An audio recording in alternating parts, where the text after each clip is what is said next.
إن الحمد لله نحمده ونستعينه ونستغفره ونعوذ بالله من شرور أنفسنا ومن سيئات أعمالنا من يهده الله فلا مضل له ومن يضلل فلا هادي له وأشهد أن لا إله إلا الله وحده لا شريك له وأشهد أن محمدا عبده ورسوله يا أيها الناس اتقوا ربكم الذي خلقكم من نفس واحدة وخلق منها زوجها وبث منهما رجالا كثيرا ونساء واتقوا الله الذي تساءلون به والأرحام إن الله كان عليكم رقيبا يا أيها الذين آمنوا اتقوا الله حق تقاته ولا تموتن إلا وأنتم مسلمون يا أيها الذين آمنوا اتقوا الله وقولوا قولا سديدا يصلح لكم أعمالكم ويغفر لكم ذنوبكم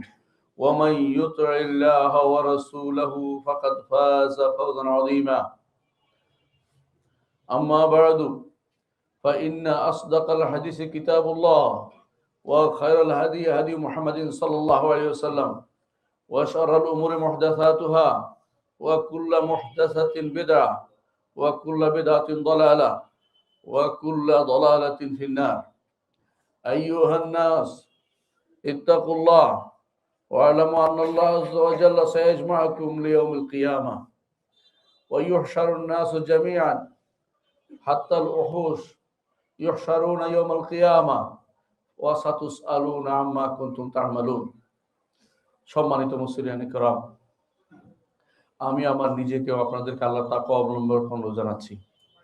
যেই তাকওয়া অবলম্বন করলে আল্লাহর জান্নাতে যেতে পারবো, যেই তাকওয়া অবলম্বন করলে জাহান্নাম থেকে বাঁচতে পারবো, যেই তাকওয়া অবলম্বন করলে দুনিয়ার বুকে আল্লাহ তাআলা আমাদেরকে বিপদ আপদ থেকে উদ্ধার করবেন, আমাদেরকে আমাদের চিন্তার বাইরেও আল্লাহ রিজিকের ব্যবস্থা করবেন। এজন্য সবার আগে আমাদের চিন্তা করা দরকার কিভাবে তাকওয়ার অধিকারী হওয়া যায়। আল্লাহ তাআলা তাকওয়ার অধিকারীকে জান্নাত দিবেন ঘোষণা করেছেন, ওয়া তিলকাল জান্নাতুল্লাতী নুরিসু মিন ইবাদিনা মান কানা তাকিয়া। এই জান্নাতের ওয়ারিশ আমরা করব আমার বান্দাদের মধ্যে যারা তাকওয়ার অধিকারী তাদেরকেই। সম্মানিত মুসলিয়ান کرام, আমরা আলোচনা করছিলাম প্রতিটি মুসলিমের জন্য যা জানা কর্তব্য, আকীদার বিষয়ে যা জানা কর্তব্য সেটা আলোচনা করেছিলাম। আমরা ইতিপূর্বে আপনাদের সাথে আল্লাহর উপর ঈমান কিভাবে হবে সেটা আলোচনা করেছি, ফেরেশতার উপর ঈমান কিভাবে হবে সেটা আলোচনা করেছি, কিতাবের উপর কিভাবে ঈমান হবে সেটা আলোচনা করেছি, রাসূলদের উপর ঈমান কিভাবে হবে সেটা আলোচনা করেছি, আখিরাতের উপর আলোচনার পর্যায়ে আমরা গত পর্বে আলোচনা করেছিলাম আল্লাহ তাআলা তিনি আখিরাত এর জন্য যে সমস্ত নাম ঘোষণা করেছেন, কিয়ামতের মাঠে যে সমস্ত নাম তিনি দিয়েছেন সেগুলো নিয়ে গত পর্বে আলোচনা আমরা করেছিলাম। আজকের আলোচনা ইনশাআল্লাহ আমরা করব যে হাসরের মাঠ, হাসর বা পুনরুত্থান নিয়ে যা হবে সেগুলো নিয়ে আলোচনা করব ইনশাআল্লাহ। সম্মানিত মুসলিয়ান کرام, এগুলি কেন জানতে হবে? এগুলি এই জন্য জানতে হবে, এগুলি ঈমানের অংশ। এগুলি না জানলে ঈমান পূর্ণ হবে না। আর ঈমান কখনো কখনো ঈমান নাও হতে পারে, আবার কখনো পূর্ণ নাও হতে পারে। দুই জিনিস বিবেচনা করে এগুলিকে জানতে হবে। দুনিয়া এখন যারা ভোগবাদী, যারা দুনিয়ার বিভিন্ন ফিতনায় নিপীড়িত, তারা আখিরাতকে ভুলে গেছে। যত বেশি পরিমাণ আখিরাতকে স্মরণ করবেন ততই আপনি দুনিয়া থেকে বিমুখ হবেন এবং হারাম কাজ থেকে বিরত থাকবেন, আল্লাহকে ভয় করবেন, জান্নাত পেয়ে ধন্য হতে পারবেন। এই জন্য আখিরাতের বিষয়গুলি আলোচনা হওয়া দরকার। আখিরাতের বিষয় আলোচনা হওয়ার সময় হতো বিভিন্ন ওয়াজ ও মাহফিলে। ধীরে ধীরে ওয়াজ মাহফিলগুলি দখল করে ফেলছে সুরে এবং বিভিন্ন রকমের বক্তব্যে, বিভিন্ন রাজনৈতিক বক্তব্য, তথাকথিত রাজনৈতিক বক্তব্য দখল করে ফেলেছে। সেখানে আর আখিরাতের কথা স্মরণ করে দেওয়া হয় না। ওয়াজ নসিহতের মূল উদ্দেশ্য হওয়া উচিত আখিরাত, কারণ আখিরাত হচ্ছে আমার গন্তব্যস্থল। মুহাম্মদুর রাসূলুল্লাহ সাল্লাল্লাহু আলাইহি ওয়াসাল্লাম তিনি বলেছেন যে মাআদ আমাদের সবার গন্তব্যস্থল। এটা না যেয়ে পারবো না, কিভাবে সেখানে যাব আজকে সে আলোচনাটাই করব। হাসরের মাঠে যাইতে হবে সবাইকে। যাওয়ার আগে বেশ কিছু জিনিস ঘটবে। এক নম্বর হচ্ছে সিংহায় ফুৎকার হবে। সিংহায় ফুৎকার, পৃথিবী যখন ধ্বংসের দ্বার প্রান্তে পৌঁছে যাবে তখন সিংহায় ফুৎকার হবে। সেই সিংহায় ফুৎকারে সবাই ধ্বংস হয়ে যাবে। এই সিংহায় ফুৎকার সম্পর্কে আল্লাহ তাআলা বলছেন, কুল্লু মান আলাইহা ফান ওয়া ইয়াবকা ওয়াজহু রাব্বিকা যুল জালাল ওয়াল ইকরাম। যদি সবই ধ্বংস হবে জগতের মধ্যে, আলাইহা অর্থ হলো জমিনের উপরে যা আছে সব ধ্বংস হবে। ওয়া ইয়াবকা ওয়াজহু রাব্বিকা যুল জালাল ওয়াল ইকরাম, আমার রবের চেহারা এবং তিনি সত্তা উভয়টাই বাকি থাকবে। এবং আমার রবের জন্য চেহারা পাওয়ার জন্য যা যা দান করা হবে সবই বাকি থাকবে। দুইটা অর্থই বিশুদ্ধ। অর্থাৎ আমার রবের জন্য, রবকে দেখার জন্য, রবের চেহারা দেখার জন্য যা যা করবে কোনো বান্দা সেটা অবশিষ্ট থাকবে, সেটা কোনোদিন নষ্ট হবে না। এর বাইরে দুনিয়ার জন্য যা কিছু করা হবে সবই ধ্বংস হয়ে যাবে, সেটা আখিরাতে আর যাবে না। দুনিয়ার বিশাল বিশাল অট্টালিকার কিছুই যাবে না, দুনিয়ার বড় বড় নাম হাঁক ডাক কিছুই আখিরাতে যাবে না। আল্লাহর জন্য যদি কিছু করে থাকেন, ছোট্ট জিনিস হলেও সেটা অবশিষ্ট থাকবে, সেদিন সেটা কাজে লাগবে। কোরআনে কারিম আল্লাহ তাআলা আরো বলেছেন, কুল্লু শাইইন হালিকুন ইল্লা ওয়াজহা, সবই ধ্বংস হবে তবে যা আল্লাহর চেহারা দেখার জন্য যা দেয়া হবে সেটা ধ্বংস হবে না। কোরআনে কারিমের এ ভাষ্য অনুসারে আমরা যদি আখিরাতের যে কোনো কাজ করি সেটা কোনোদিন ধ্বংস হবে না, সেটা আল্লাহ তাআলা আবার নিয়ে আসবেন হাসরের মাঠে, সেটা দিবেন জান্নাতে, সেটার প্রতিদান তিনি দিবেন। আল্লাহ তাআলা সেটা বলেছেন যে হাসিবিন ও কাফা বিনা হাসিবিন, তিনি হিসাবের জন্য যথেষ্ট, তিনি সব কিছু নিয়ে আসবেন, কিছুই রাখবেন না, বান্দা কি করেছে সেটা তার কাজে লাগবে। আল্লাহ তাআলা কোরআনে কারীম বলছেন, মা ইয়ানজুরুনা ইল্লা সাইহাতাম ওয়াহিদা, তারা শুধুমাত্র একটি চিৎকার অপেক্ষা করছে, ওই চিৎকার হলেই সব কিছু ধ্বংস হয়ে যাবে। এই চিৎকার নাফখে ফিস-সূর, সিংহায় ফুৎকারের আরেক নাম হচ্ছে প্রথম চিৎকার। সিংহায় প্রথম ফুঁক দেওয়া হবে সেটাই প্রথম চিৎকার বলে আল্লাহ তাআলা কোরআন কারীমে উল্লেখ করেছেন। কোরআনে যে সিংহায় ফুৎকার দেওয়া হবে, যে সিংহাটা কি জিনিস, সুর বলা হয় আরবিতে, আরো বুকও বলা হয়। আপনারা দেখেছেন যারা সাপের খেলে তাদের মুখের মধ্যে একটা থাকে, ওইটা বড়, তো বিশাল এক সিংহে আছে যেটা পুরে আছেন, যেটা নির্দেশনা দেওয়া হয়েছে ফুঁ দেওয়ার জন্য। এইটা ফুঁ দেওয়ার সাথে সাথে জগৎ প্রথম ফুৎকারের সাথে সাথে জগতের আসমান এবং জমিনের যা আছে সবই ধ্বংস হয়ে যাবে। আসমান এবং জমিনে যা আছে ধ্বংস হয়ে যাবে। এর দলিল আল্লাহ তাআলা বলছেন, ফাসাইকা মান ফিস সামাওয়াতি ওয়া মান ফিল আরদি, জমিনে যা আছে তা ধ্বংস হবে, আসমানে যা আছে তাও মারা পড়বে। প্রথমবারের সিংহায় ফুৎকারে এই অবস্থা তৈরি হবে। সিংহায় কে ফুৎকার দিবে? সিংহায় ফুৎকারের ফেরেশতার নামই হচ্ছে সাহেবুস সুর। কেউ কেউ তাকে বলেছেন তিনি হচ্ছেন ইসরাফিল আলাইহিস সালাতু ওয়াস সালাম। তিনি হতে পারেন, অন্য কেউ হতে পারেন, সরাসরি কোনো নস এখানে নাই।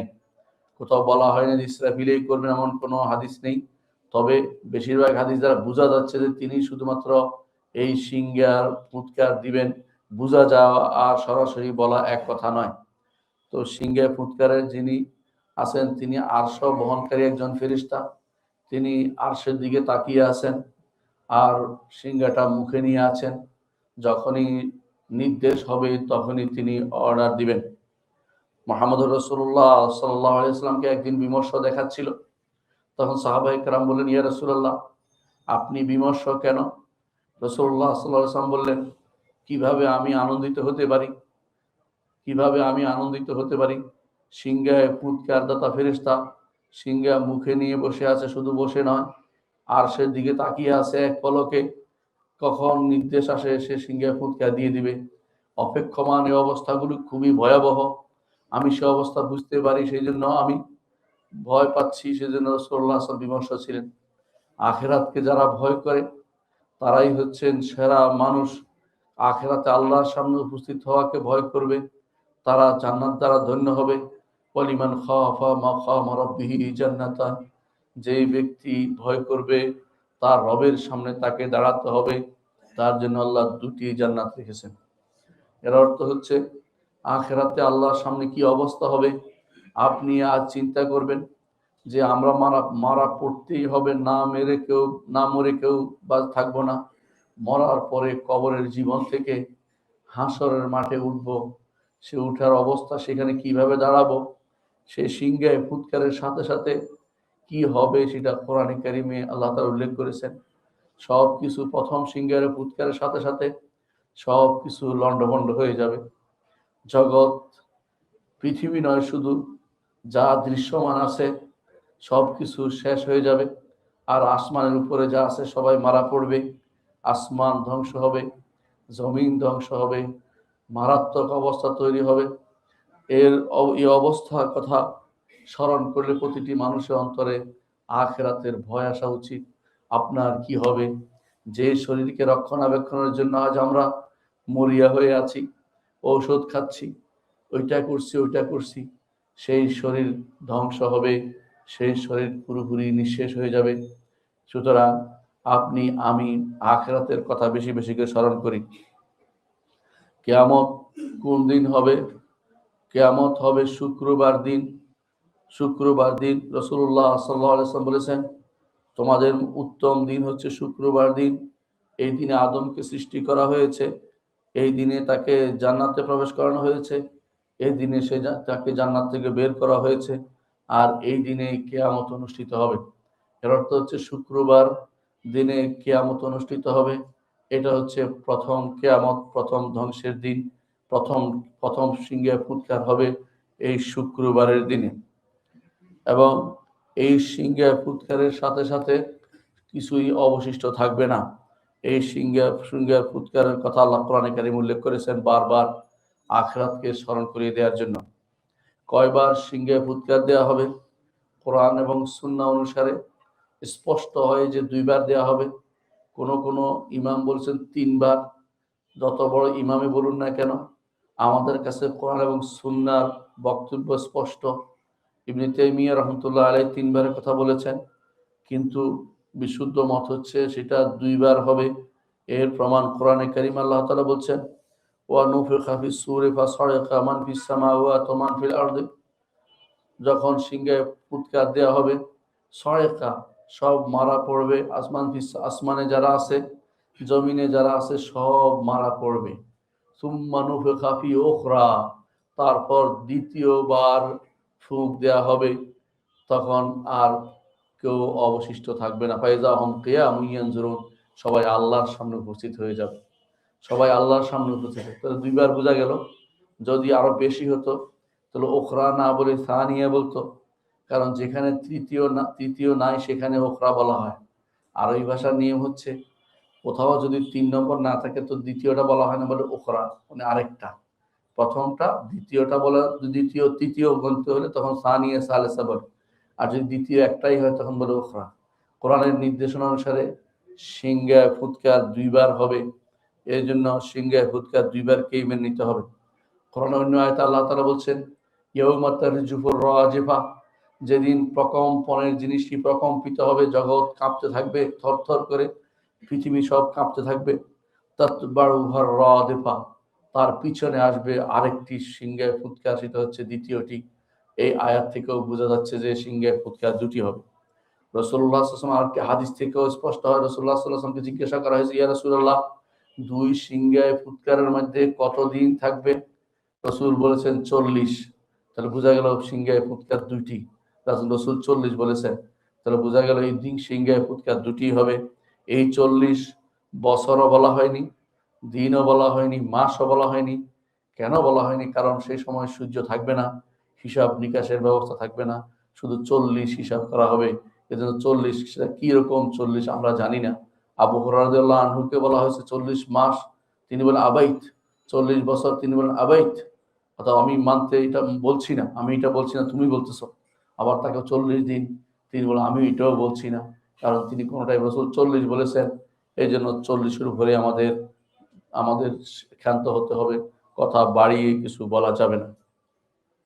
সিংহায় যখন ফুৎকার দেওয়া হবে তখন সবাই কি মারা পড়বে?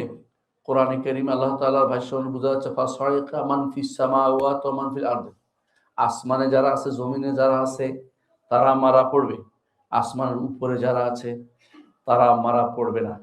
এবং তারা আসমানের উপরে কারা আছে, আসমানের উপরে যেসব জিনিস আছে তার মধ্যে জান্নাতীরা আছে, হুর আইন আছে, গেলমানরা আছে, এরা কেউ মারা পড়বে না, এরা কেউ মারা পড়বে না। আর আর যাদেরকে আল্লাহ আরো যারা আর যাদেরকে ধ্বংস, যা কিছু ধ্বংস হবে না, যা ধ্বংস হবে না তার মধ্যে আছে কুরসি, লওহ, আরশ, লহে মাহফুজ, আরশ, জান্নাত, জাহান্নাম, এবং ধ্বংস হবে না এগুলি। আর মানুষের মেরুদণ্ডের নিচের হাড়, এটাও ধ্বংস হবে না। এটা দিয়ে আল্লাহ তাআলা আবার মানুষকে তৈরি করবেন। অর্থাৎ সিংহে ফুৎকারের সাথে সাথে সব চলে ধ্বংস হবে, তবে যেগুলো আসমান জমিনের বাইরে সেগুলো ধ্বংস হবে না। আর যেগুলো জমিনের মধ্যে শুধু মানুষের হাড়, যেটাকে বলা মেরুদণ্ডের নিচের হাড়, সেটা অস অস বলে, সেটা ধ্বংস হবে না। সেটা দিয়ে আল্লাহ আবার তৈরি করবেন মানুষদেরকে। হাসরের মাঠে দ্বিতীয় ফুৎকার যখন হবে, হাসরের মাঠে তখন উঠবে, সেই সময়ে একবার মানুষ বেহোশ হবে। সেই বেহোশের সময় কারা, সেই বেহোশের সময় মুহাম্মদ রাসূলুল্লাহ সাল্লাল্লাহু আলাইহি ওয়াসাল্লাম বললেন, আমি প্রথম হাসরের মাঠে বসে আসব, আমি দেখব মুসা আলাইহিস সালাতু ওয়াস সালাম, তিনি আল্লাহর আরশের পা ধরে আছেন। আমি জানি না তিনি কি তিনি কি মারা পড়েছিলেন নাকি তিনি মারা যাননি। তা দুনিয়ার বুকে তিনি যে একবার মারা পড়েছিলেন, সেই মারা পড়ার সেটার বিপরীতে তাকে এই সময় হয়তো জীবিত রাখা হয়েছিল, এটা হতে পারে। অথবা তিনি আমার আগে তিনি প্রথম তিনি বসে এসেছিলেন, এ কথা মুহাম্মদ রাসূলুল্লাহ সাল্লাল্লাহু আলাইহি ওয়াসাল্লাম বলেছেন। এর অর্থ হচ্ছে সেখানে মানুষ যে উঠবে, বেহুশ অবস্থা হুঁশে উঠবে তা নয়, অথবা সেখানে আবার তাদেরকে বেহুশ করা হবে। দুইটা অর্থ হতে পারে, কোনটা যে শুদ্ধ আমরা জানি না, কারণ এখানে স্পষ্ট করে নস আমাদের কাছে নেই। তবে হাসরের মাঠে উঠার পরে মুসা আলাইহিস সালাতু ওয়াস সালামকে পাওয়া যাবে আরশের পা ধরে আছেন। এতে বোঝা গেল আরশের 4টি পা আছে, কাওয়াইম আছে, এর 4টি পায়া, এই 4টি পায়ার একটি ধরে মুসা আলাইহিস সালাতু ওয়াস সালাম থাকবেন, এ কথা আমাদের নবী ঘোষণা করেছেন। এই জন্য আরশ হচ্ছে একটি সৃষ্টি, বিশাল সৃষ্টি। আরশের বহনকারী আছে, আরশের বহনকারী আছে। যারা আরশকে সৃষ্টি মনে করে না, তারা তারা পথভ্রষ্ট। এগুলি আকীদা বিভ্রান্ত লোকদের কাজ। আরশ তারা মেনে নেয় না। আল্লাহ তাআলাকে বহন করে না আরশ, কিন্তু আরশ আল্লাহ তাআলার মর্যাদার প্রতীক। আল্লাহ তাআলা তার আরশকে আজিম বলেছেন, আল্লাহ তাআলা তার আরশকে কারীম, রাসূল তার আরশকে, আল্লাহর আরশকে কারীম বলেছেন। এর অর্থ হচ্ছে তার সম্মানিত করেছেন তিনি আরশকে, আরশের উপরে তিনি থাকেন। আল্লাহ আরশের উপরে তার অবস্থান, এটা বলতে যেন অন্তরের ভিতরে কোনো দ্বিধা না হয়। যে কেউ মানতে পারবে না আল্লাহ তাআলা আরশের উপরে, সে ব্যক্তি ঈমানদার নয়, সরাসরি কোরআনের বিরোধিতা সে করছে। আল্লাহ আরশের উপরে কিভাবে? আরশের ভিতরে আমরা বলি নাই, তিনি আরশের উপরে আছেন। তার মর্যাদা নিয়ে তিনি সব কিছুর উপরে, আগেও উপরে ছিলেন, আরশের উপরে উঠার আগেও তিনি উপরে ছিলেন, এরপরে তিনি আরশের উপরে উঠেছেন। যারা বলবে আগে কোথায় ছিলেন, তাদেরকে উত্তর দিবেন আগেও তিনি উপরে ছিলেন, তারপর তিনি আরশের উপরে উঠেছেন। এটাতে কোনো দোষের কিছু আমরা দেখি না। আল্লাহ তাআলা যেটা ঘোষণা করেছেন, তার নবী যা বলেছেন, এটাই সব সময় বলবেন। এবারে কারো কোনো সন্দেহকে অন্তরে স্থান দিবেন না, নাহলে ঈমান বিরোধী কথা হয়ে যায়। এই জন্য অবশ্যই মনে রাখবেন যে হাসরের মাঠে আমরা অবশ্যই আল্লাহর সামনে উপনীত হব। এই আল্লাহর সামনে উপনীত হওয়াটা একটা নতুন জগৎ, নতুন জীবন আপনি লাভ করবেন, যে জীবন দুনিয়ার জীবন থেকে আলাদা, যে জীবন কবরের জীবন থেকেও আলাদা, কবরের জীবন থেকেও আলাদা, দুনিয়ার জীবন থেকেও আলাদা। যে জীবনের কোনো যে জীবনের কোনো শেষ নেই, বরং চতুর্দিক থেকে দুনিয়ার জীবন যেভাবে মৃত্যু আসে, সেখানেও মৃত্যু আসবে না। আল্লাহ তাআলা বলছেন, ওয়ায়াতিল মাউতু মিন কুল্লি মাকান, তার কাছে মৃত্যু চতুর্দিক থেকে আসবে। ওয়ামা হুয়া বিমাইয়িতিন, কিন্তু তারা মারা পড়বে না। আখিরাতের জীবন এমন এক শরীর হবে, এমন এক আত্মা দেয়া হবে, যার মাধ্যমে আপনি শাস্তি ভোগ করতে পারেন অথবা শান্তি উপভোগ করতে পারেন। সেরকম নতুন একটি জীবন আপনি লাভ করবেন। দুনিয়া থেকে প্রথম কারা উঠবে হাসরের মাঠে, এ ব্যাপারে মুহাম্মদুর রাসূলুল্লাহ সাল্লাল্লাহু আলাইহি ওয়াসাল্লাম বলেছেন, আনা সাইয়্যিদু ওয়ালাদি আদম, আমি আদম সন্তানদের প্রথম নেতা, আমি তাদের নেতা। প্রথম আমাকে নিয়ে কবর ফেটে যাবে, আমি উপরের দিকে উঠব এবং প্রথম আমাকে হাসরের মাঠে উপস্থিত করা হবে। রাসূলুল্লাহ সাল্লাল্লাহু আলাইহি ওয়াসাল্লাম সেখানে যাবেন। আরো তিনি লম্বা বলেছেন যে তিনি প্রথম দরজা, জান্নাতের দরজা খটখট করবেন, তিনি প্রথম জান্নাতে তিনি প্রথম ঢুকবেন। এটাও আমার নবী মুহাম্মদ রাসূলুল্লাহ সাল্লাল্লাহু আলাইহি ওয়াসাল্লাম বলেছেন। এবং তিনি প্রথম আউয়ালুল শাফিঈন ওয়া আউয়ালুল মুশাফা, প্রথম সুপারিশকারী হবেন এবং প্রথম যার সুপারিশ কবুল করা হবে। এর অর্থ হচ্ছে মুহাম্মদ রাসূলুল্লাহ সাল্লাল্লাহু আলাইহি ওয়াসাল্লাম দুনিয়া থেকে প্রথম উঠবেন, আল্লাহর সামনে তিনি প্রথম উপস্থিত হবেন হাসরের মাঠে। হাসরের মাঠে মানুষ কিভাবে উপস্থিত হবে? হাসরের মাঠে উপস্থিত হবে মানুষ নয়, শুধু মানুষও উপস্থিত হবে, প্রাণীগুলো উপস্থিত হবে। এই প্রমাণ আল্লাহ তাআলা কোরআনে কারীম বলেছেন, ওয়াইজাল উহুশ হুশিরাত, যখন প্রাণীকুলকেও একত্রিত করা হবে। আল্লাহ তাআলা অন্য আয়াতে বলেছেন, ওয়া হাশারনাহুম ফালাম নুগাদির মিনহুম আহাদা, আর তাদেরকে আমরা একত্রিত করেছি এবং তাদের কাউকে ছেড়ে আসিনি। কেউ আপনি আমি দুনিয়াতে মাঠে আটকে থাকলেও থাকতে পারবো না, হাসরের মাঠে উপস্থিত হতেই হবে, সেখান থেকে পালানোর কোনো সুযোগ নাই। আল্লাহ তাআলা আসমানের চারপাশে পাহারা বসাবেন, জমিনের চারপাশে ফেরেশতারা নাজিল হবে এবং সে আল্লাহ তাআলা বলছেন সফা, কাতারে কাতারে ফেরেশতারা নাজিল হবে, জমিনকে ঘিরে রাখবে, পালানোর কোনো পথ আপনি খুঁজে পাবেন না। সেই জন্য সেই কঠিন অবস্থার কথা একটু চিন্তা করুন। দুনিয়ার বুকে আজ যারা আপনার আশেপাশে আছে, সেই সময় কাউকে খুঁজে পাবেন না। ঈমানদার, শুধু ঈমানদার ব্যক্তিরই উপকৃত হবে। কাফের, ফাসেক, ফাজেররা শুধু পালাতেই থাকবে, কেউ আপনাকে কোনো উপকার করতে পারবে না। হাসরের মাঠে যারা উপস্থিত হবে, সেদিন কোনো কিছু নিয়ে হাসরের মাঠে যেতে পারবে না। আজ অনেকের ক্ষমতা আছে, অনেকের দম্ভ আছে, অনেকের অহংকার আছে, অনেকের বাড়ি গাড়ি সব কিছু আছে, অনেকে অনেক কিছু দেখাতে পারে, কিন্তু হাসরের মাঠে কিছুই থাকবে না। এমনকি হাসরের মাঠে উঠবেন, পায়ে জুতো নেই, পরনে কাপড় নেই, খতনা করানো হয়নি, এমন একটি শরীর নিয়ে আল্লাহর সামনে আমাদেরকে উপস্থিত হতে হবে। সে অবস্থায় চেয়ে থাকতে হবে 50,000 বছর আল্লাহর দিকে। আল্লাহ তাআলা কখন আসেন, এই তিনি হাসরের মাঠে আসবেন, এটা ঈমান রাখতে হবে। কিভাবে আসবেন জানি না, তিনি আসবেন, এসে বিচার শুরু করবেন।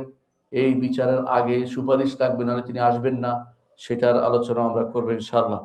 এর অর্থ হচ্ছে তিনি হাসরের মাঠে বান্দারা উপস্থিত যখন হবে আল্লাহর সামনে, তখন তাদের কারো পরনে কাপড় থাকবে না, তাদের কোনো পায়ে জুতা থাকবে না এবং তাদের কোনো খতনা করানো অবস্থায় থাকবে না। অর্থাৎ সম্পূর্ণ একটা সৃষ্টি আল্লাহ তাআলা তখন নতুন করে তৈরি করবেন। আয়েশা রাদিয়াল্লাহু আনহা এই কথা শোনার পরে বললেন, ইয়া রাসূলুল্লাহ, নারী পুরুষ একে অপরের দিকে তাকাবে। রাসূলুল্লাহ সাল্লাল্লাহু আলাইহি ওয়াসাল্লাম বলেন, আয়েশা, পরিবেশ আরো ভয়াবহ, কেউ কারোর দিকে তাকানোর সুযোগ পাবে না, কেউ কারোর দিকে তাকানোর মতো অবস্থা থাকবে না, সেরকম ভয়াবহ পরিস্থিতি তৈরি হবে। চিন্তা করবে না, সবাই শুধু রব্বুল আলামিনের কাছে তো ফরিয়াদ করতে থাকবে, সাল্লিম সাল্লিম, আল্লাহ নিরাপত্তা দিন, নিরাপত্তা দিন, বাঁচার চিন্তা করবে। প্রত্যেকে সেদিন অবস্থা থাকবে। এই হাসরের মাঠের অবস্থাকে আমাদের স্মরণ করা উচিত, যে অবস্থা থাকবে সেটা ভয়াবহ, সেটাকে আমাদের স্মরণ করা উচিত। প্রথম যাকে হাসরের মাঠে কাপড় পরানো হবে তিনি হচ্ছেন ইব্রাহিম আলাইহিস সালাতু ওয়াস সালাম। কারণ তাকে যখন নমরুদ তার আগুনে নিক্ষেপ করেছিল, তখন তাকে কাপড় শূন্য করা হয়েছিল। এই জন্য তাকে প্রথম আল্লাহ তাআলা কাপড় দিয়ে সম্মানিত করবেন। হাসরের মাঠের কি অবস্থা? হাসরের মাঠের অবস্থা সম্পর্কে আল্লাহ তাআলা বলছেন, ইয়াউমা তুবাদদাল আরদু গায়রুল আরদি ওয়াস সামাওয়াতু ওয়া বারাজু লিল্লাহিল ওয়াহিদিল কাহ্হার, যেদিন পরিবর্তন করা হবে জমিন এবং আসমানকে, আল্লাহর জন্য তারা প্রকাশিত হয়ে পড়বে, এমন এক ভয়াবহ অবস্থা তৈরি হবে। কিভাবে হবে? মুহাম্মদুর রাসূলুল্লাহ সাল্লাল্লাহু আলাইহি ওয়াসাল্লাম বলেছেন, ইহশারুন নাস ইয়াউমুল কিয়ামতি, মানুষদেরকে হাসর করা হবে কিয়ামতের দিন, একসাথ করা হবে, আলা আরদিন বাইদা, সাদা একটি জমিনের উপরে, আফরা, সাদার সাথে একটু রং মিশানো, হলদে রং মিশানো, মানে অনেকটা মাঝামাঝি রঙের আফরা, সাদার সাথে একটু সাদা কম, যেটাকে বলা হয় কাপুর সাতিন নাকি, আটার কাইয়ের মতো অবস্থা হবে, আটার কাইয়ের মতো অবস্থা হবে। লাইসা ফিহা মা'লাম লিআহাদ, পুরো মাঠের মধ্যে, হাসরের মাঠের মধ্যে কারো কোনো চিহ্ন থাকবে না। এখন যেমন পাহাড় পর্বত আছে সেটাও থাকবে না, কোনো কিছু থাকবে না, নদী নালা কিছু থাকবে না। বিশাল এক বিস্তীর্ণ ভূমি হবে, যেই ভূমিতে আগে পরে সবার জায়গা হবে। যেভাবে তিনি প্রথমবার সৃষ্টি করেছেন জমিনকে আসমানকে, সেভাবে আবার তৈরি করবেন।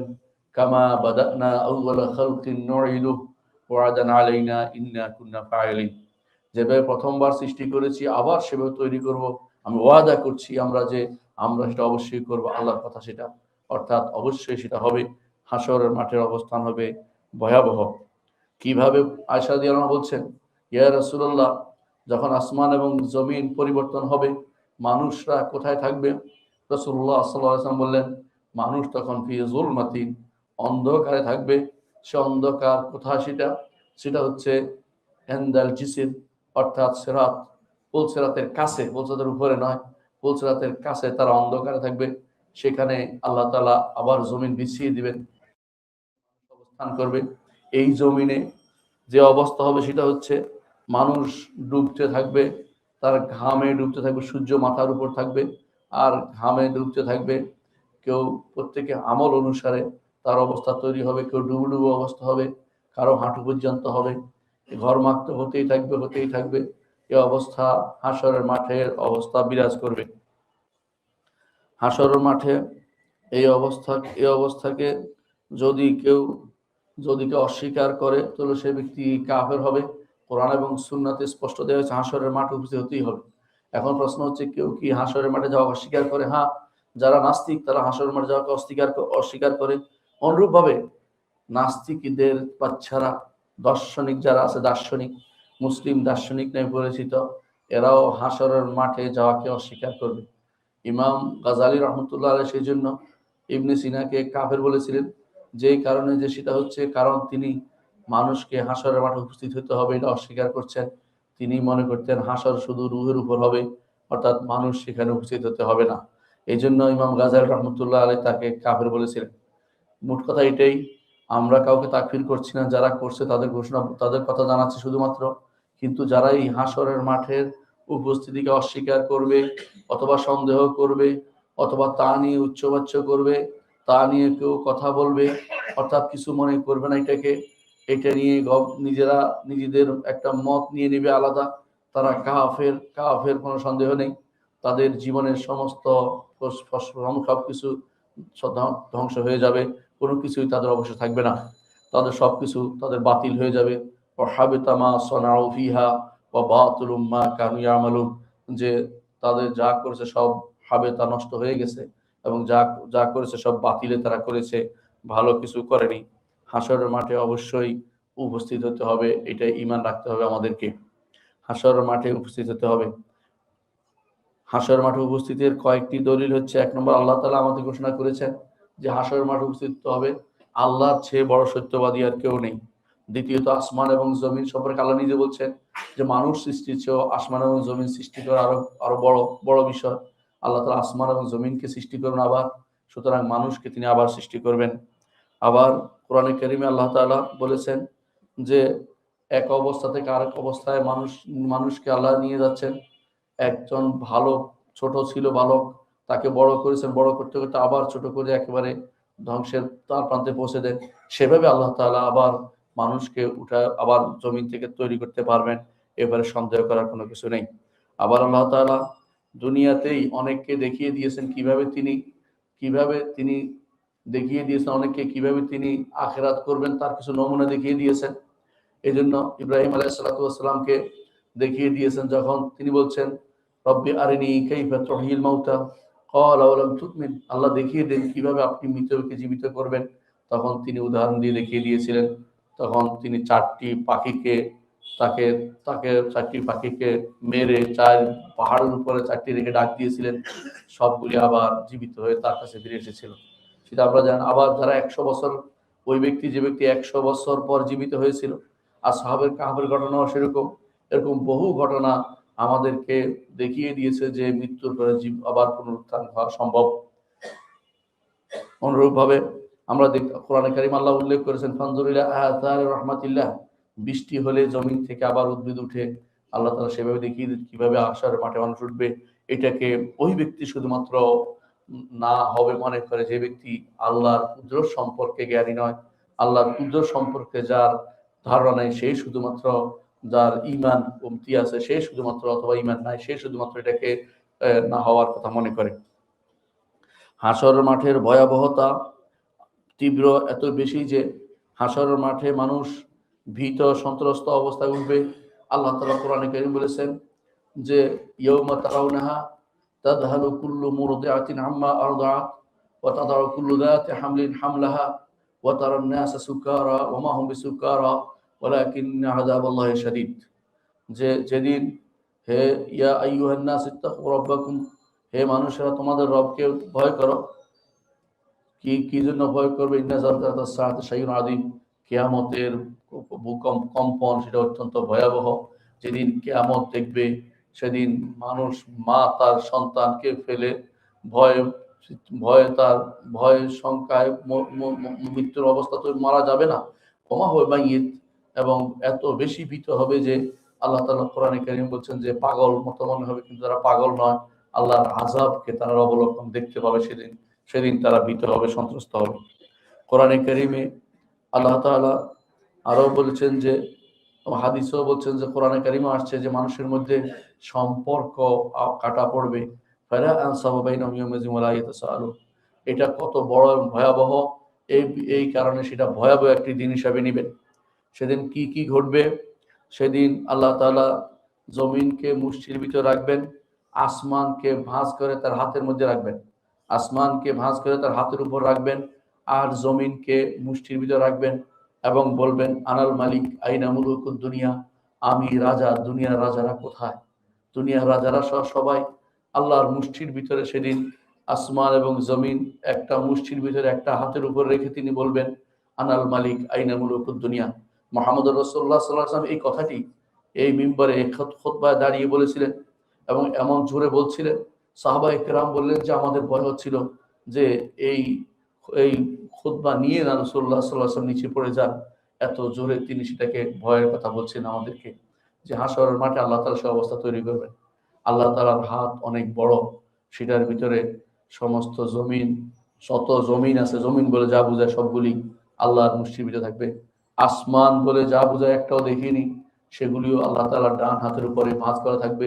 ইয়াউমা নাতুইস সামাআ কাতাইয়িস কামা বাদানা আউওয়ালা খালকিন নুঈদু, যেভাবে লেখার জন্য কাগজ একটার উপর রাখা হয় আরেকটা, সেভাবে আসমানগুলোকে তিনি তার হাতের উপর ভাঁজ করে রাখবেন। ভয়াবহ অবস্থা থাকবে। আর জমিন সেদিন চূর্ণ বিচূর্ণ হবে, পাহাড়গুলি জায়গা থেকে স্থানচ্যুত হবে, আর সেদিন সমুদ্র সমূহ বিস্ফোরিত হবে, সমুদ্রে আগুন লেগে যাবে। সেদিন আসমান, আকাশ যেটা আছে সেটা সেটা ঘুরতে থাকবে এবং ধ্বংসপ্রাপ্ত হয়ে যাবে, ছিদ্র ছিদ্র হয়ে যাবে, এবং সেটা আর তার বর্তমান অবস্থা থাকবে না। সেদিন সূর্যকে এবং চন্দ্রকে পেঁচিয়ে সেটাকে জাহান্নামে নিক্ষেপ করা হবে, তারকাগুলি খসে পড়বে। এসবই হচ্ছে হাসরের মাঠের অবস্থা। হাসরের মাঠে সেদিনের কথা আমাদের স্মরণ করা উচিত, যেদিন এই ভয়াবহ অবস্থা তৈরি হবে। সেদিন কাফেরদের কি অবস্থা হবে? কাফেররা অপমানিত হবে, আফসুস করবে, এবং তারা নিরাশ হবে, আর তাদের আমল সব ধ্বংস হয়ে যাবে, আর তারা পরস্পরের মধ্যে ঝগড়া বিবাদে লিপ্ত হবে। যখন মানুষ নিরাশ হয়ে যায়, নিজেরা তখন কামড়া কামড়ি আরম্ভ করে ঝগড়া করতে শুরু করে, তারাও সেরকম ঝগড়া করবে। কিভাবে ঝগড়া করবে? কোরআনে কারীম আল্লাহ তাআলা তার 5টি সূরত জানিয়েছেন আমাদেরকে। এক নম্বর হচ্ছে, যারা আবাদত করত এবং যাদের আবাদত করত এরা পরস্পর ঝগড়ায় লেগে যাবে, মূর্তি এবং মূর্তি পূজক ঝগড়া লাগবে। আর একটা হচ্ছে অনুসারী এবং পথভ্রষ্ট দলের নেতারা পরস্পর ঝগড়া করবে। অর্থাৎ দার্শনিকদের যারা অনুসারী, দার্শনিকদের সাথে তারা ঝগড়া লিপ্ত হবে, তোমাদের দর্শন শুনে, নবীর কথা না শুনে আমরা ধ্বংসপ্রাপ্ত হয়ে গেছি। কালাম শাস্ত্রবিদদের কথা শুনে কালামীদের পিছনে চলে। আমাদের দেশে যারা কাউসারের অনুসরণ করে চলে, এরা এই পথে অনুসরণ করে চলে, নবীর পথে চলে নাই, রাসূলের পথে চলে নাই, আল্লাহর পথে চলে নাই। এরা পরস্পর, তুমি আমাদেরকে খারাপ পথ দেখিয়েছ, তোমার পথে চলে আমি ধ্বংস হয়েছি। বলবো যে আমার কিছু করার নেই, আমি তো তোমাদেরকে ডাক দিয়ে শুনলে কেন। অনুরূপভাবে সেদিন যারা দুর্বল ছিল এবং নেতা ঘোষক ছিল এরা পরস্পর ঝগড়া করবে যে তুমি আমরা তো ছিলাম ইন্না আতানা সাহাদাতানা কুবারা আনা, আমরা নেতাদের অনুসরণ করেছি, আল্লাহ বলবে সবাই জাহান্নামে যাও। এসব নেতা কথা বলে এখন ওজোর পেশ করার কোনো সুযোগ নেই। আর কাফের এবং তার এই কারিন শয়তান এরা আবার ঝগড়া করে পরস্পর, যে কাফের বলবে কারিন শয়তান তুমি তো আমাকে পথ দিকে এই ভুল পথে নিয়ে গেছো। কারিন বলবে যে আমরা তো আগেই পথভ্রষ্ট ছিলাম, তোমাকেও পথভ্রষ্ট নিয়েছি। আগাইনাকুম ইন্না কুন্না গাওয়িন, আমরা আগে পথভ্রষ্ট ছিলাম, তোমারে পথভ্রষ্ট করে নিয়েছি। কোরআন এবং হাদিসে তোমাদেরকে আমাকে শত্রু বানাতে বলেছিল, শত্রু না বানিয়ে তোমরা আমাকে মিত্র বানিয়েছো, এখন তোমার আমার কিছু বলার নেই। পঞ্চম হচ্ছে মানুষের রূহ এবং শরীরের মধ্যে ঝগড়া শুরু হয়ে যাবে, শরীর এবং রূহের মধ্যে ঝগড়া শুরু হয়ে যাবে।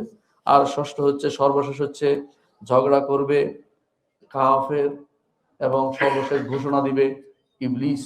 ইবলিস তখন জাহান্নামে দাঁড়িয়ে বলবে আমার একটি ঘোষণা বাকি আছে, সেটা হচ্ছে আমি তোমাদেরকে ডেকেছিলাম, তোমরা আমাদেরকে সাড়া দিয়েছ, আমিও জাহান্নামে আছি, তোমরাও জাহান্নামে আসো, একা আমি নই, তোমাদেরকে নিয়ে জাহান্নামে আমি যাচ্ছি। এটা সেদিন সে ঘোষণা দিবে। অথচ আমরা এখন ইবলিসকে বন্ধু হিসাবে নিচ্ছি, তার কথাকে গুরুত্ব দিচ্ছি, কোরআন এবং সুন্নাহর কথাকে গুরুত্ব দেই না। এ হচ্ছে কাফেরদের অবস্থা। ইমানদারদের অবস্থা কি হবে? গুনাহগার ইমানদারদের অবস্থা কি হবে? গুনাহগার ইমানদারের মধ্যে আছে যারা জাকাত দিবে না, তাদেরও ভয়াবহ শাস্তি হবে। আপনারা জানেন কি শাস্তি? যারা অহংকারী তাদেরও সেদিন হাসরের মাঠে একটা শাস্তি হবে। এগুলি হাসরের মাঠের শাস্তি, পরবর্তী শাস্তি বলছি না। হাসরের মাঠের শাস্তি, যারা জাকাত দিবে না তাদের সেই সম্পদের সাপ হিসেবে তাকে কামড়াতে থাকবে। আপনারা জানেন আল মুতাকাব্বিরুন, অহংকারীরা সেদিন পিঁপড়ার মতো হয়ে আসবে, পায়ে দেওয়া পিষ্ট হবে।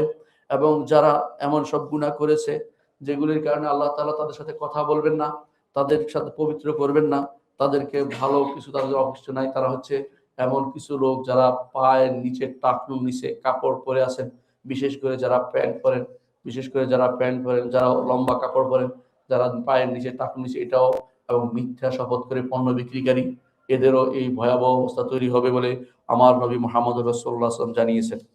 আর একটি গোষ্ঠী হচ্ছে দুনিয়াতে যারা বেশি নেয়ামত ভোগ করেছেন, দুনিয়াতে তাদের সব নেয়ামত ভোগ করা হয়ে গেছে, আখিরাতে সেখানে অহংকারী ছিলেন, তাদেরও সেখানে শাস্তি হবে। অর্থাৎ তারা মানুষের হক দেন নাই, তাদেরও সেখানে শাস্তি হবে হাসরের মাঠেই। আর যারা দুনিয়াতে গাদ্দারি করেছেন, ইসলাম এবং মুসলিমদের সাথে গাদ্দারি করে কাফেরদের সাথে হাত মিলিয়েছেন, কাফেরদের বক্তব্য প্রতিষ্ঠা করার জন্য পাগল হয়ে গেছেন। কাফেররা সেখানে বলেছে যে সমকামিতা প্রতিষ্ঠা করতে হবে, আপনারা সমকামিতার নাম ভিন্ন দিয়ে এলজিবিটি কিউ নাম দিয়ে দেশে দেশে প্রতিষ্ঠা করেছেন, এই জন্য হাজার হাজার তাদের নীতি আপনার দেশে প্রতিষ্ঠা করছেন। আপনার পিছনে গাদ্দারের চিহ্ন লাগিয়ে দেওয়া হবে, সেখানে একটি চিহ্ন থাকবে, লেখা থাকবে গাদ্দার, যে এ হচ্ছে গাদ্দার। এই গাদ্দারদের চিনে রাখুন আপনারা। এই গাদ্দাররা আজ মুসলিমদের মুসলিমদের ঈমান এবং আমলকে ধ্বংস করার জন্য নেমেছে, এবং তাদের আকীদা ও বিশ্বাসকে ধ্বংস করছে, এবং তাদের সবকিছুকে ইসলামকে ধ্বংস করার জন্য তারা পয়তারা করছে। এদেরকে যারা এই কাজগুলি করবে তাদেরকে চিনে রাখবেন, তাদের বিরুদ্ধে কথা বলবেন, সোচ্চার হবেন। এদেরকে কোনো যারাই কাজ করবে কি করবে না স্পষ্ট জিজ্ঞাসা করে দিবেন, ক্ষমতায় আসলে আপনারা এগুলো করবেন কিনা, যদি করা হয় তাদের বিরুদ্ধে স্পষ্ট দাঁড়াবেন, এবং কারা করবে না করবে আপনাদের দেখার বিষয়, আপনারা খোঁজ নেবেন। আর যারা আছে গলুল করবে, সরকারি সম্পত্তি চুরি করবে, এবং বিভিন্ন জায়গাতে রাষ্ট্র বিভিন্ন দিন বানিয়েছে, গত সরকার আমলে যা হয়েছে সেগুলো আপনারা জানেন। বিভিন্ন মানুষ বিভিন্ন জায়গাতে কোটি কোটি কোটি কোটি টাকা কুড়িয়ে, এত কোটি হিসাবও করতে পারবো না, তা চুরি করে নিয়ে বিভিন্ন দিন বানিয়েছে, সেগুলি তাদের হাসরের মাঠে সেগুলি কাঁধে নিয়ে আসবে, সেগুলি কাঁধে নিয়ে আসবে, এবং বলতে থাকবেন এইগুলি নিয়ে যাও, কেউ নিতে রাজি হবে না, কারণ মানুষের সম্পত্তি, জনসম্পত্তি, জনগণের সম্পত্তি একটু ভোগ করলে বিপদ বেশি। এই জন্য বিনা পয়সায় কেউ যদি কোনো ট্রেনে উঠে থাকেন, সেটা দয়া করে এই টাকা এখনই ফেরত দেন। অনুরূপভাবে এরকম জনগণের কোনো কিছু আপনার কাছে থাকবে, এর অর্থ হচ্ছে আপনি ভয়াবহ বিপদে আছেন। দায়িত্ব কেন নিতেন না আমাদের সালাফরা? কারণ তারা এটাকে ভয় করতেন যে হাসরের মাঠে এইটা না উঠতে হয় আমাকে নিয়ে, এইটার কোনো বিপদ, এই বিপদের চেয়ে বড় বিপদ আর কি হতে পারে? মানুষ সেদিন আল্লাহর রহমতের চিন্তা করবে, আর আপনি তখন এগুলি নিয়ে কাঁধে নিয়ে দাঁড়িয়ে আছেন। আরেক গোষ্ঠী আছে যারা মানুষের জমিন দখল করেছে বিভিন্ন ভাবে, সেদিন 7 তবক জমিন কাঁধে নিয়ে উঠতে থাকবে, উঠতে সে কিরকম উঠবে আমরা জানি না। আরেক শ্রেণী আছে মানুষের কাছে সবলখুরি করেছে, রাসূলুল্লাহ সাল্লাল্লাহু আলাইহি ওয়াসাল্লাম বলেছেন সবলখোরের আগুনের জিহ্বা হবে একটা, আগুনের জিহ্বা বুঝেন, আগুনে জিব্বা হতে হতে সে গলতেছে গলতেছে, আবার আগুনে জিব্বা হইতেছে। হাসরের মাঠে তার সেরকম একটি জিব্বা হবে। আর যে শাসক মানুষকে তার থেকে দূরে রাখে, কাছে রাখতে দেয় না, মানুষের কথা শোনে না, সে তাদের সাথে জান্নাতে যাওয়ার সুযোগ পাবে না। সেদিন আল্লাহ তাআলা জান্নাতে যাবেই না।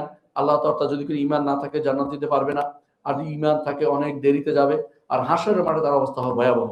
যে শাসক মানুষদের কথা শুনে না, মানুষদের অভাব বুঝে না, তাদের জন্য কাজ করে না, রাসূলুল্লাহ সাল্লাল্লাহু আলাইহি ওয়াসাল্লাম বলেছেন আল্লাহ তার সাথে পর্দাবৃত রাখবেন, তাকে দেখতে দিবেন না, তাকে এই মর্যাদা তাকে দিবেন না। আর যে ব্যক্তি হাসরের মাঠে এমন লোকেরা উঠবে তার আছে অত মানুষের কাছে চেয়ে বেড়ায় নিজের জন্য, সেই ব্যক্তি কেউ নিজের জন্য চেয়ে বেড়ায়, তার মুখের মধ্যে সেদিন শুধু কোনো কাপড় কোনো বস্তু থাকবে না, অর্থাৎ সে শুধু হাড্ডি সার দেহ নিয়ে হাসরের মাঠে উপস্থিত হবে, চেহারা নিয়ে হাসরের মাঠে উপস্থিত হবে। আর এই গোষ্ঠী যারা কেবলার দিকে থুতু ফেলেছে, অর্থাৎ আল্লাহ তাআলার যে সমস্ত নিদর্শন আছে এগুলির প্রতি অবজ্ঞা প্রদর্শন করেছে, সেগুলি তার সেদিন হাসরের মাঠে কপালে সেগুলি এসে উপস্থিত হবে। কি কি থুতু ফেলেছিল, কোন কোন জায়গাতে, কারো দিকে বলেন না, অনেকে বলে ওনার এটার প্রতি থুতু ফেলি, ওই থুতু তার কপালে নিয়ে হাসরের মাঠে আসবে।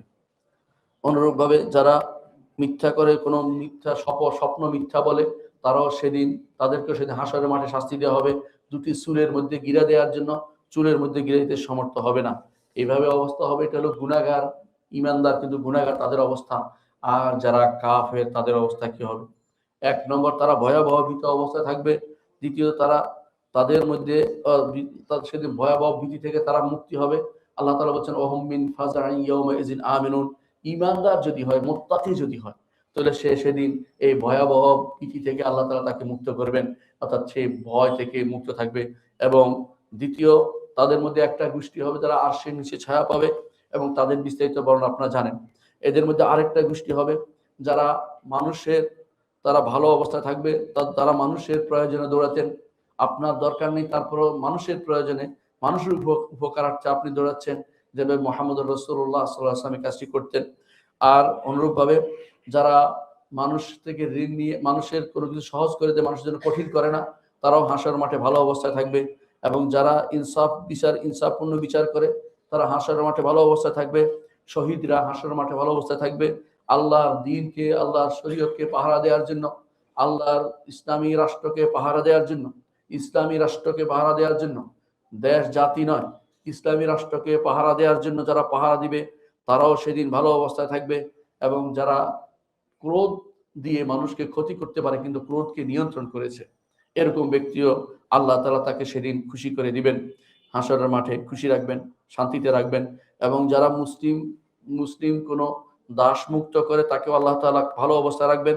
আজান দিবে যারা, অর্থাৎ যারা মুসলিম ইসলামের এই গুরুত্বপূর্ণ এই শেয়ারটিকে, গুরুত্বপূর্ণ এই নীতিটাকে প্রসার করবে, এই গুরুত্বপূর্ণ বিষয়টাকে প্রসার করবে, তাদের হচ্ছে মুয়াজ্জিরিন, আজানদাতা। তাদের ঘাড়কে আল্লাহ তাআলা অনেক উপরে উঠাবেন, দেখাবেন সেদিন মানুষদেরকে যে এই ব্যক্তি দুনিয়ার বুকে আমার তাওহীদের ঘোষণা প্রচার করেছিল। যারা ইসলামে বড় হবে, অর্থাৎ ইসলামের ছোট কাল থেকে ইসলামের উপর বৃদ্ধ হয়েছে, তাদেরকে আল্লাহ সম্মানিত রাখবেন। আর যারা অজু করেছে সুন্দর করে, তাদেরও আল্লাহ তাআলা হাত পায়ে এমন আলো দিবেন যে মুহাম্মদুর রাসূলুল্লাহ সাল্লাল্লাহু আলাইহি ওয়াসাল্লাম তাদেরকে চিনতে পারবেন। এ হচ্ছে হাসরের মাঠে তিনজনের তিনটা অবস্থা আমরা বলেছি।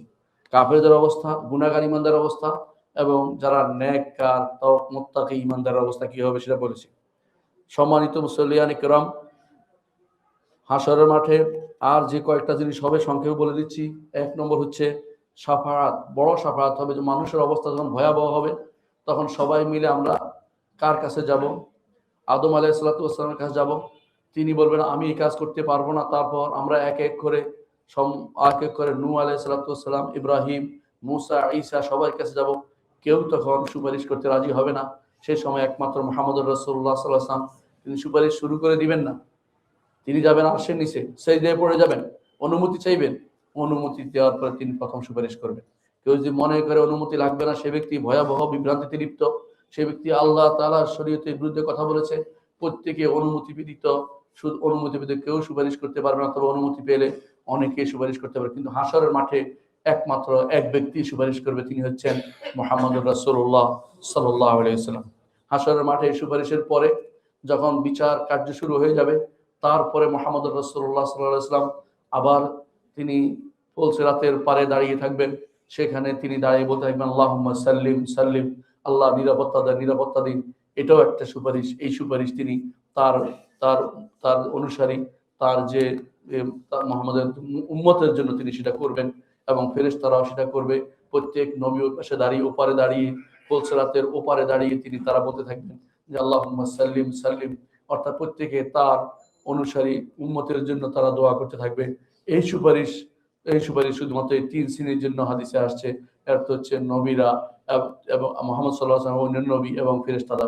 এই 3 শ্রেণী শুধুমাত্র সেদিন আপনার জন্য সুপারিশ করবে যদি কোনো আপনি পুলসিরাত পার হইতে, যেন আপনি পুলসিরাত পার হইতে পারেন। এরপরে যখন মানুষ পুলসিরাতের নিচে পড়ে যাবে, তখন বিভিন্ন রকমের ইমানদার হয়েছে পুলসিরাত নিচে পড়ে গেছে কোনো গুনার কারণে, তখন বিভিন্ন রকমের সুপারিশ হবে। তখন আমার নবী আবার সুপারিশ করবেন, রকমের সুপারিশ আমার নবী করবেন। অন্যান্য অনেক সাহাবী, অন্যান্য যারা আছে ইমানদাররা সেখানে তখন সুপারিশ করবেন। তবে শর্ত হচ্ছে এই সুপারিশের যে দুটি জিনিস, একটা হচ্ছে আল্লাহর অনুমতি সবার আগে নেবেন তারা, দ্বিতীয়ত ইমান ছিল তাদের জন্য সুপারিশ হবে, তৃতীয়ত আল্লাহর সন্তুষ্টি, সামান্যতম সন্তুষ্টি, যে ব্যক্তি সুপারিশ যার জন্য সুপারিশ করবেন তার সামান্যতম সন্তুষ্টি তার জন্য, অর্থাৎ ইমানের একটু দিকে দিকে থাকতে হবে এবং যিনি পার হয়ে গেছেন তিনি শুধু সুপারিশ করতে পারবেন। এই শর্ত 3টা অবশ্যই আমাদের মনে রাখতে হবে। নয় দুনিয়ার বুকে থেকেই সুপারিশ করে জান্নাতে পার করে দিবে এই আশা আপনাদেরকে যারা দিচ্ছে, বিভ্রান্ত পীরগুলো, এদেরকে বয়কট করে চলুন। হাসরের মাঠে কেউ সুপারিশ করতে পারবে না, কেউ জাহাজ নিয়েও আসবে না। এই আশা থেকে সবাইকে বিরত রাখতে বলুন। কেউ জাহাজ নিয়ে হাসরের মাঠে আসবে না, কেউ বিমান নিয়েও আসবে না। এই জাতীয় কথাগুলি শয়তান আবিষ্কার করেছে, তাদের মাথায় দিয়ে দিয়েছে। পরবর্তী হলো হিসাব এবং জাযা। হাসরের মাঠে হিসাব হবে এবং প্রতিদান দেওয়া হবে। হাসরের মাঠে হিসাব হবে। এই হিসাব একটি গোষ্ঠী তো বিনা হিসাবে জান্নাতে চলে গেছে, আরেকটি গোষ্ঠী হিসাব হবে, তারা হিসাব যদি তার সহজ হয়, অর্থাৎ শুধু প্রশ্ন করে পার করে দেয়, তাহলে আপনি আলহামদুলিল্লাহ বেঁচে গেলেন। আর যদি প্রত্যেকটাকে আলাদা আলাদা প্রশ্ন, প্রত্যেকটা অপরাধকে ধরা হয়, তাহলে জাহান্নামে যাওয়া ছাড়া কারো গত্যন্তর থাকবে না। এজন্য হিসাব উড়ে এসে আপনার হাত, আপনার আমল নামা পড়বে, এটা বিশ্বাস করতে হবে। এরপরে আপনার ওজন হবে, মিজান হবে। আপনি এটা বিশ্বাস করবেন যে মিজান তো ওজন হবে, আপনাকে ওজন করা হবে, আপনার আমলকে ওজন করা হবে, আপনার আমল নামাকে ওজন করা হবে। এই 3টা ওজনের কথা মুহাম্মদ রাসূলুল্লাহ সাল্লাল্লাহু আলাইহি ওয়াসাল্লাম বলেছেন। কেউ কাউকে আল্লাহ তাআলা জুলুম করবেন না। ওয়ালা ইয়াজুমু রাব্বুকা আহাদা। কোনো প্রাপ্তি সামান্য থাকলেও তিনি তাকে বাড়িয়ে দিবেন, সেটা বাড়িয়ে দিবেন।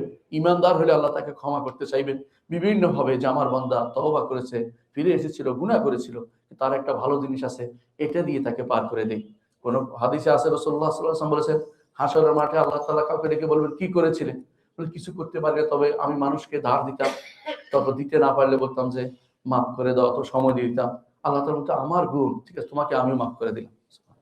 এর অর্থ হচ্ছে অনেক কিছু মানুষ হয়তো বুঝতে পারে না যে কিভাবে সে মুক্তি পাবে। আল্লাহ তাআলা ইমানদার হলে আল্লাহ তার জন্য অনেক কিছু রেখেছেন। ইমানটা নিয়ে কবরে যাওয়ার চিন্তা করুন। আর ইমানের জন্য আমরা যা যা পড়িয়েছি, খুতবা দিয়েছি, সেখান থেকে এখন পর্যন্ত আর সামনে যে খুতবা দিব শেষ করা পর্যন্ত প্রত্যেকটা জিনিস যথাযথ বোঝার চেষ্টা করবেন এবং যথাযথ আপনারা অন্তরে ধারণ করবেন। যদি একটা সিফাতকে অস্বীকার করেন, আপনি ইমানদার না। আল্লাহর একটা সিফাতকে অস্বীকার করেন, আল্লাহর একটা গুণকে অস্বীকার করলে আপনি ইমানদার না। আল্লাহ তাআলা উপরে থাকাকে অস্বীকার করলে আপনি ইমানদার না। আল্লাহ তাআলা আরশের উপর আছে এটা অস্বীকার করলে আপনি ইমানদার না। আপনি ইমান যদি না নিয়ে যান কবরে, আপনার জন্য কোনো কিছু অপেক্ষা করে নেই, এটা আপনাকে বুঝতে হবে। সর্বশেষ যেটা বলবো, মানুষ হাউদ হাউদ থেকে পান করবেন সেই সময় ইমানদাররা, কিন্তু যারা বেদাত করেছে তারা হাউদ থেকে বিতাড়িত হবে, তারা সেখানে পান করতে পারবে না। এই জন্য কোনো আমল যদি কোনো সন্দেহ থাকে, কেউ আসে দলিল খুঁজে দলিল বের করতেছে, বলে এগুলো আমি করবো না, এর মধ্যে একটি আমলের কথা আপনাকে বলছি আজকে, যেটা নিয়ে বাড়াবাড়ি হবে সেটা কি, আগামী রাত্রে অনেকেই সবে মেরাজ পালন করবে। সবে মেরাজ পালন করার জিনিস কে, আমার নবী কোনোদিন পালন করেন নাই, আপনি কেন করবেন? দ্বিতীয়ত, সবে মেরাজ নির্ধারিতই না, কোন দিন হয়েছে কেউ বলতে পারবে না। কেউ 27শে রজব বসে আছেন আপনি, এই দিনের কোনো সঠিক কোনো সনদে নেই। সুতরাং কি জন্য আপনি সেটা পালন করতে চাচ্ছেন? আমরা অনুরোধ করবো যাদেরকে আল্লাহ ক্ষমতা দিয়েছেন, যে এই দিনের যেন কোনো বার্ষিক ছুটি না থাকে, কারণ এটা বেশি গুরুত্ব দেওয়া হচ্ছে। আর এই গুরুত্ব দেওয়া হচ্ছে বেদাত। যত মানুষ এটাকে গুরুত্ব দিবে সবাই বেদাতে লিপ্ত, কারণ বেদাতের পথে একটি কিছু এগিয়ে দেওয়া বেদাতীদের কাজ। এই জন্য এই বেদাত করা যাবে না। এই রাত্রি অন্য রাত্রির মতোই, এই রাত্রি অন্য রাত্রির মতো কোনো ফজিলত নাই, এই রাত্রি কোনো আবাদত নাই, এই রাত্রি পালনের কোনো কিছু নাই। বেদাতে এই রাত্রির সাথে এই রাত্রি মেরাজ হয়েছে এমন কোনো প্রমাণও নাই। মেরাজ হয়েছে নবুয়তের 10ম হিজরিতে, এটা সত্য, কিন্তু কোন দিন কোন কোন তারিখে এই কথা বলার বিশুদ্ধ কোনো সনদ আমাদের কাছে নেই, এবং এটা কেউ পালনও করে নেই। যদি সলফরা পালন করতে তাহলে তারা বলতেন যে এই রাত্রিতে হয়েছে। কিন্তু আমাদের দেশের মানুষ ইমান আমল নিয়ে কষ্ট করতে চায় না। এক রাতের আমল দিয়ে জান্নাতে যেতে চায়, এক রাতের আমল দিয়ে জান্নাতে যাওয়া যায় না। এক রাতের এই বেদাতি আমল দিয়ে জান্নাতে যাওয়া যাবে না, তওবা করে জান্নাতে যাওয়া যায়। এই জন্য বেদাত করে আপনি গুনাহ কামাচ্ছেন, সওয়াব কামাবেন না। এই রাত্রি যা যা পড়েন সব গুনার কাজ হবে, কিছু পড়লে অতিরিক্ত যা যা পড়েন সব গুনার কাজ হবে। আর অন্য রাত্রি যেরকম সেরকমই চালিয়ে নেবেন। অন্য রাত্রিতে আপনি তাহাজ্জুদ পড়তেন, এ রাত্রি পড়তে পারবেন, কোনো সমস্যা নেই। বিশেষ করে আজকের রাতে তাহাজ্জুদ, আজকের রাত্রিতে পড়া, আজকের রাত্রিতে ওইটা করা, এগুলি সব হচ্ছে বেদাত। এগুলি করলে রাসূলুল্লাহ সাল্লাল্লাহু আলাইহি ওয়াসাল্লাম হাউজ থেকে আপনি পান করতে পারবেন না। হাউজের পরে রাসূলুল্লাহ সাল্লাল্লাহু আলাইহি ওয়াসাল্লাম যেটা জানিয়েছেন, তো সিরাত হবে, ফুল সিরাত পার হতে হবে। ফুল সিরাত কত বড়! ফুল সিরাত পৃথিবীর মতো এরকম পৃথিবী নয়, বহু বড় পৃথিবীর মতো একটা বিশাল জিনিস। কারণ হচ্ছে এই ফুল সিরাতটা হচ্ছে জাহান্নামের উপরে। আর জাহান্নাম কত বড় আমরা জানি না। বিশাল জাহান্নামের উপর দিয়ে পার হয়ে জান্নাতে যেতে হবে। এটা পার হওয়ার জন্য আল্লাহর রহমত ছাড়া কোনো উপায় নেই। ওয়া ইন মিনকুম ইল্লা ওয়ারিদুহা কানা আলা রাব্বিকা হাতমান মাকদিয়া। প্রত্যেককে পার হতে হবে। আমার রব এটা বাধ্যতামূলক করে দিয়েছেন, প্রত্যেকে পার হতে হবে। এই পার হওয়া যার জন্য আল্লাহ সহজ করে দিবেন, বিদ্যুৎ গতিতে পার হয়ে যাবে। কেউ কেউ ঘোড়া চলার মতো পার হবে, কেউ বিভিন্নভাবে পার হবে, কিন্তু কেউ কেউ কেটে নিচে পড়ে যাবেন। ভয়াবহ অবস্থা সেদিন তৈরি হবে। যারা পার হবেন তারা যাবেন কান্তরা। কান্তরা অর্থ হচ্ছে আটকে যাবেন। ইমানদাররা পরস্পরের মধ্যে একে অপরের প্রতি বিদ্বেষ ছিল, একে অপরকে দেখতে পারতো না, কিন্তু মনের মধ্যে ক্ষোভ ছিল। এর প্রতি ওর আল্লাহ তাআলা সেগুলো উঠিয়ে দিবেন। আর যেগুলো দুনিয়ার বিভিন্ন একে অপরের সম্পদ দিয়েছেন, তার বিচার দুনিয়ার আগে হয়ে গেছে। এখানে শুধু ক্ষোভের বিচার, একে অপরের প্রতি বিদ্বেষ ছিল, ওটার বিচারে আটকে দেওয়া হবে। আটকে দেওয়ার পরে সেখানে পরস্পরের একে অপরকে ক্ষমা করে দেওয়ার পরে, অন্তর পরিচ্ছন্ন হওয়ার পরে, কালবে সালিম হওয়ার পরে, একেবারে এই যে এমন নিরোগ আত্মা হওয়ার পরে সে আত্মা শুধু জান্নাতে যাওয়ার অনুমতি পাবে। এর আগ পর্যন্ত ময়লা নিয়ে জান্নাতে যাওয়ার কোনো সুযোগ নাই। সেটা অবশ্যই অবশ্যই নিজেকে মুক্ত করে যেতে হবে। এই জন্য যত বেশি পারেন দুনিয়াতে মানুষকে ক্ষমা করে দেন, যেন যেতে পারেন একেবারে পিওর আত্মা নিয়ে যেতে পারেন। মুহাম্মদ রাসূলুল্লাহ সাল্লাল্লাহু আলাইহি ওয়াসাল্লামের কাছে একদিন এক সাহাবী এসে বলেন, ইয়া রাসূলুল্লাহ, বাজারে দাম বেড়ে গেছে, আপনি নির্ধারণ করে দেন, অর্থাৎ মূল্য নির্ধারণ করে দেন। রাসূল বলেন, দুনিয়া থেকে যেতে চাই, কারোর বিরুদ্ধে আমার কোনো ক্ষোভ নাই, কেউ আমার বিরুদ্ধে ক্ষোভ দিবে না, এটা আমি নিয়ে যেতে চাই। এই জন্য আমি নির্ধারণ করে দিলাম না। এই নির্ধারণ করে দেওয়ার বিষয়টা যদি ইজতিহাদি বিষয়, কারণ পরবর্তী উমরা যিনি করেছেন তিনি প্রয়োজন পূরণে করেছেন, কিন্তু আল্লাহ রাসূল সাল্লাল্লাহু আলাইহি ওয়াসাল্লাম চেয়েছেন যে কেউ যেন কারোর বিরুদ্ধে ক্ষোভ না থাকে। রাসূলুল্লাহ সাল্লাল্লাহু আলাইহি ওয়াসাল্লাম এই জন্য কোনো ক্ষোভকে না রেখে মারা যেতে সবাইকে বলেছেন, আমরা কারোর ক্ষোভ রাখবো না, কান্তরাতে আটকে না পড়ে, কোনো কেউ কান্তরাতে আটকে না পড়ে, ছোট পোলে আটকে না পড়ে।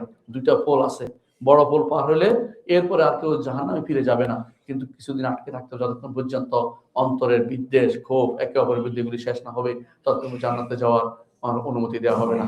এরপরে জান্নাত ও জাহান্নামে যাবে, সে বিষয়ে ইনশাআল্লাহ আমরা আগামী খুতবা আলোচনা করব।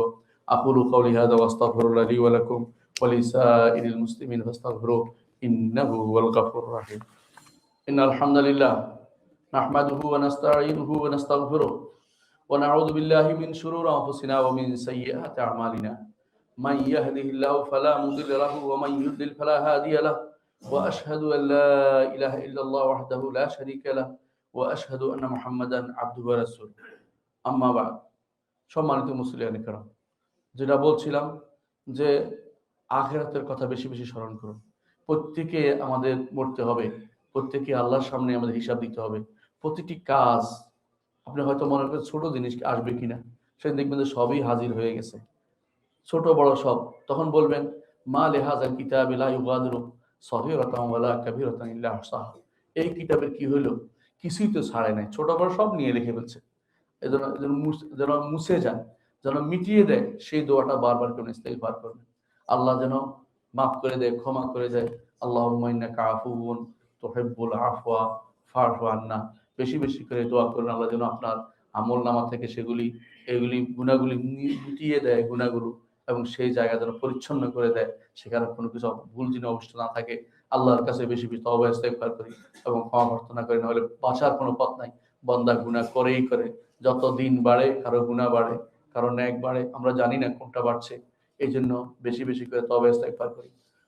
আলা ওয়া সাল্লু আলা সাইয়্যিদিল বাশারিয়্যা মুহাম্মাদ ইবনে আবদিল্লাহ কামা আমারা আল্লাহু আযজা ওয়া জাল্লা ফি কিতাবিহি ওয়া থান্না বিমালাইকাতিহি মুসাব্বিহাতিল কুদসি ওয়া থাল্লাথা বিকুম আইয়ুহাল মুমিনুন ফাকালা তাআলা মুখবিরান ওয়া আমিরা ইন্নাল্লাহা ওয়া মালাইকাতাহু ইউসাল্লুনা আলান নাবী آمنوا صلوا عليه وسلموا تسليما وقال النبي صلى الله عليه وسلم من صلى عليه مرة صلى الله عليه بعشر اللهم صل على محمد وعلى آل محمد كما صليت على إبراهيم وعلى آل إبراهيم إنك حميد مجيد اللهم بارك على محمد وعلى آل محمد كما باركت على إبراهيم وعلى آل إبراهيم إنك حميد مجيد اللهم ارض عن الخلفاء الراشدين أبي بكر وعمر وعثمان وعلي وعن سائر الصحابة والتابعين رضوان الله عليهم أجمعين اللهم اغفر لنا ولإخواننا الذين سبقونا بالإيمان ولا تجعل في قلوبنا غلا للذين آمنوا ربنا إنك رؤوف رحيم اللهم اغفر لنا أجمعين আল্লাহ আমাদের সবাইকে আপনি ক্ষমা করে দিন।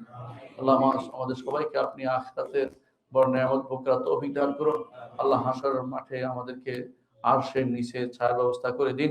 আল্লাহ আমাদেরকে বিনা হিসেবে জান্নাত যাওয়ার ব্যবস্থা করে দিন। আল্লাহ আমাদেরকে আপনার প্রিয় বান্দাদের অন্তর্ভুক্ত করে দিন। আল্লাহ আমাদের গুনাহগুলি ক্ষমা করে দিন। আমাদের অপরাধগুলিকে আপনি মিটিয়ে দিন। আল্লাহ আমাদেরকে আপনার প্রিয় বান্দা হিসেবে কবুল করুন। আল্লাহ আমাদের মধ্যে দুনিয়াতে এখন যারা আছি অসুস্থ যারা আছে সুস্থ করে দিন। আল্লাহ আমাদের অনেকেই অসুস্থ, তাদেরকে আপনি সুস্থ করে দিন। আল্লাহ আমরা জানি কে কে অসুস্থ, আপনিও জানেন। আপনি দোয়া করছি, আপনি দোয়া কবুল করুন এবং আপনি তাদেরকে সুস্থতা দিন। আল্লাহ আমাদের মধ্যে অনেকে বিপদে আছে, বিপদ থেকে উদ্ধার করার ব্যবস্থা করে দিন। আল্লাহ আমাদের যে সমস্ত ভাই নির্যাতিত হচ্ছে, যারা বিভিন্ন দেশে নির্যাতিত হচ্ছে, তারা তাদের সবাইকে আপনি নির্যাতন থেকে বের হওয়ার তৌফিক দান করুন। আল্লাহ আমাদেরকে আপনি ক্ষমা করে দিন। আল্লাহ আমাদের যারা দুনিয়া থেকে চলে গেছে, আল্লাহ তাদেরকে আপনি ক্ষমা করে দিন। অনেকের আত্মীয় স্বজন দুনিয়া থেকে চলে গেছে, আল্লাহ তাদেরকে আপনি ক্ষমা করে দিন। তাদেরকে আপনি গুনাহ থেকে বাঁচিয়ে দিন। তাদেরকে আপনি আযাব থেকে বাঁচিয়ে দিন। আল্লাহ আমাদেরকে কবরে গেলে তাদের মতো আমাদেরকেও আপনি আযাব থেকে বাঁচিয়ে দিবেন। আল্লাহুম্মা আগফির ওয়ারহাম ওয়া আনতা খায়রুর রাহিমিন। ইবাদাল্লাহ রাহিমাকুমুল্লাহ। ইন্নাল্লাহা ইয়া'মুরু বিল আদলি ওয়াল ইহসান ওয়া ইতা'i যিল কুরবা ওয়া ইয়ানহা আনিল ফাহশা'i ওয়াল মুনকারি ওয়াল বাগই ইয়া'iযুকুম লা'আল্লাকুম তাযাক্কারুন ওয়া লাযিকরুল্লাহি আকবার। আল্লাহু ইয়া'লামু মা তাসনা'উন।